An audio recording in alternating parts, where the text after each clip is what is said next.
You're listening to Montreal Now on CJAD 800.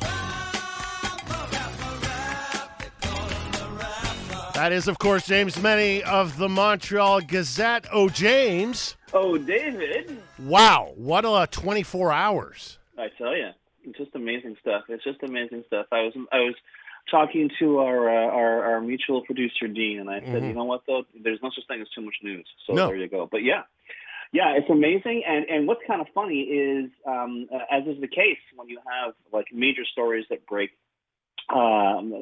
you have the initial, reaction to it, the initial shock or joy or horror, and then afterwards you kind of sit back and you take a closer look at the flaming wreckage, if there is any, and you try to make some sense of it. And I have to tell you, the one thing that's coming across, and I tell you, even though I was affected by the Bill 21 decision by the Court of Appeal, the news of the death of Brian Mulroney, it was kind of funny because in that moment, it took me back in time so vividly to a time that I remember so very, very well. He was elected prime minister. I've been working at the Montreal Gazette for all of 1 year. And when you consider what happened over the course of his career as prime minister, I don't think if you had a screenwriter say, you're going to make a screenplay about a Canadian prime minister and these things are going to happen, and you say, shut up, this is ridiculous. Not all these things are going to happen.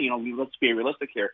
But, between free trade with the U.S., between the fall of the Soviet Union, between the end of apartheid, between basically a really fundamental shift as well in the federal government's view of the environment, which you really didn't expect to be coming from a conservative government, but you did get it from a conservative government.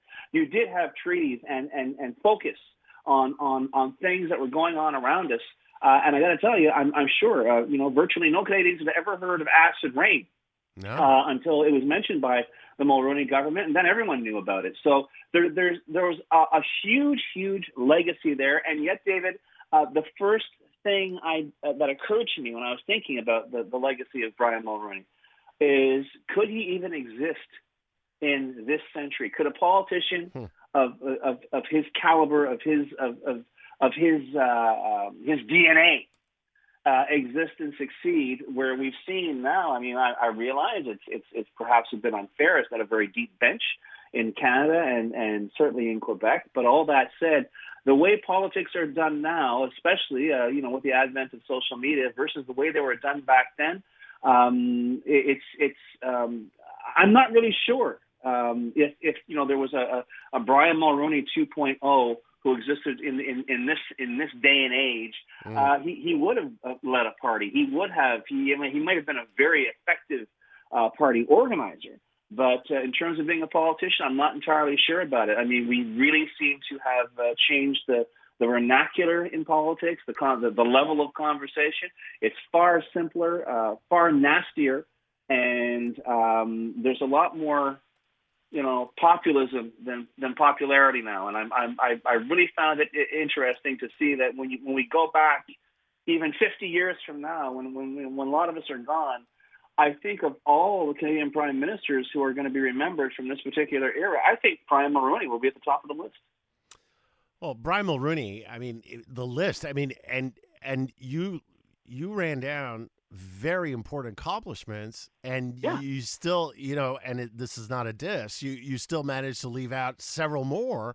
And when you compare to the current political class, and regardless of political affiliation, I'm wondering, I think you're hitting on one important point, but also, I mean, is it really still the best and the brightest that go into politics? Yeah. I mean, just the quality, the level isn't what it was in the Pierre Elliott Trudeau, Brian Mulroney, Jean Chrétien era, federally speaking, even provincially, René Lévesque, Robert Bourassa.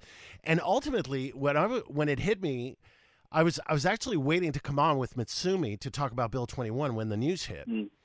And what really got to me is that, and yes, you could be criticized. A lot of our listeners brought up Meech Lake and the consequences of that failure, et cetera, et cetera.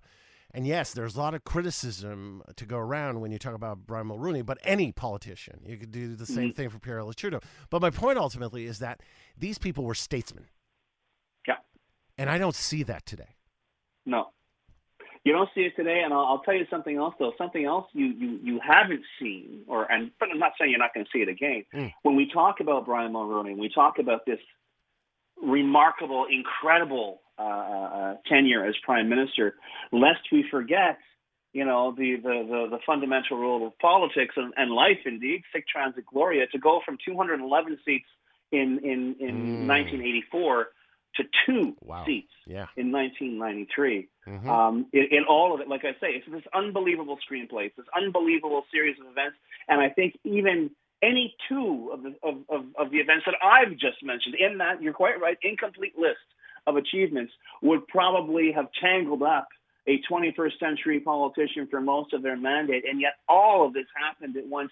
And let's face it, we were not bystanders. We were in the thick of it. Oh, yeah. And it was quite remarkable to see our role in the world, not in the spotlight, but not exactly off stage either. And it's I remember one of the biggest complaints when one of the more crucial seasons of The Crown aired on Netflix is that there was zero mention or no appearance of Brian Mulroney convincing Margaret Thatcher that it was time to sort of join the chorus to end apartheid in South Africa. That simply did not occur, and even though you saw a lot of other players at that time in that series. And I thought, but it was true because people remembered that. It was this, like I say, this incredible story. And I know it's cliche.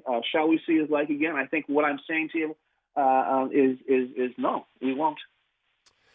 Moving on to the aftermath of the ruling by the Court of Appeals, where do you stand 24 hours later?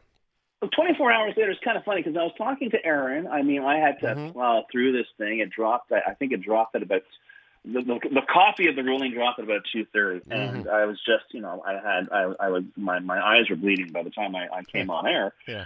But what struck me the most, and I know there are people who are disputing, the whole perception of the Court of Appeals, the court's perception of the sovereignty of the National Assembly, and so on. What I found interesting was, and I always think they hide the money quotes in the asides that they do in judgments. And one of the things they pointed out is that the charter includes the right to vote in elections, and that vote is not subject to the notwithstanding clause.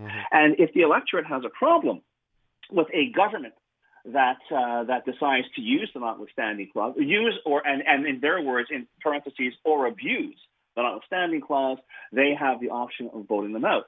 And it didn't hit me at that moment, but when I woke up today, I kept thinking about that line, and it occurred to me, even though they never mentioned Bill 21, certainly in their first term, but they pulled it out and they adopted it in their first term. We saw the Coalition Avenir under François Legault go from this unexpected 74-seat breakthrough in 2018, and people were saying, well, I oppose Bill 21. This is awful. This is terrible. They won 90 seats in the next election. So it seems that even though they have overturned the lower court decision on Bill 21, they certainly upheld that of the Court of Public Opinion in Quebec. And I'm sorry, and I think the judges are humans as well, and they understand that there is an expectation on the part of the public in terms of the interpretation of the law and the reality of that law. And I'm really wondering, indeed, when this goes to the Supreme Court, if it is not going to come out at the other end unscathed. I understand what you're saying, and there are a lot of reasons why you may be right on this one, James. But it's interesting because when thinking about Brian Mulroney's heritage, Meech Lake, when it was signed in '87 and throughout '88, '89, it looked like it would pass, and then there was opposition to it. Pierre Trudeau, others, and there was a campaign for it, and there was a campaign against it. On 21, I know that François Legault keeps saying the majority is with me, the majority is with me. But on 21, where has been the opposition, the explanation, the mobilization? I agree with you. And you're talking, don't get me wrong, you're talking to a guy who personally is disgusted that I have to live in a country where an illegal law like Bill 21 is even being tolerated. But the fact of the matter is, Bill 21, and I've said this on the show many times, David, I think Bill 21 is the first. You think this is going to stop? You think that this idea, once you normalize discrimination, it's like eating potato chips. Once you start, it's really hard to stop. It's a slippery slope.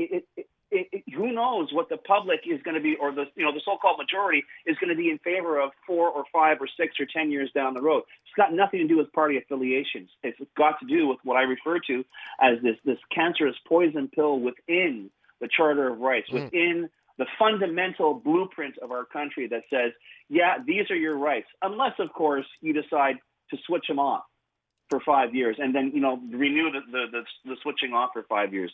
There's something to me that is fundamentally obscene about that. It is. Conservatives got nothing to do with that. This apparently is the compromise we got for repatriating the Constitution. If you ever saw a deal with the devil, David, I think that's it. I agree. Last Friday, when talking about Legault's comments on that same Court of Appeals being Ottawa judges, I called it, a slippery slopes. I called it soft fascism. Yeah. And it's part of it. And it's making it very much palatable and just matter of course to just suspend fundamental individual rights. And what I don't get is that there is no mobilization on the other side. If we were in the 20th century, as you so keenly pointed out, we would have had some heavyweight political players coming out and mobilizing public opinion against all of this. And let's face it, the crickets, the so-called, interest that's been expressed by our so-called federal leaders has been so tentative and so timorous and so subject. Well, if it gets to the Supreme Court, we'll take a look at it then and whatever.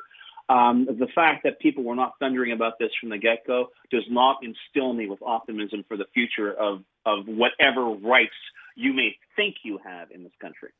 Looking forward to continuing the conversation next week, my friend. Thank you. Absolutely. Have a great weekend, Dave. Bon weekend. James Mennie of the Montreal Gazette.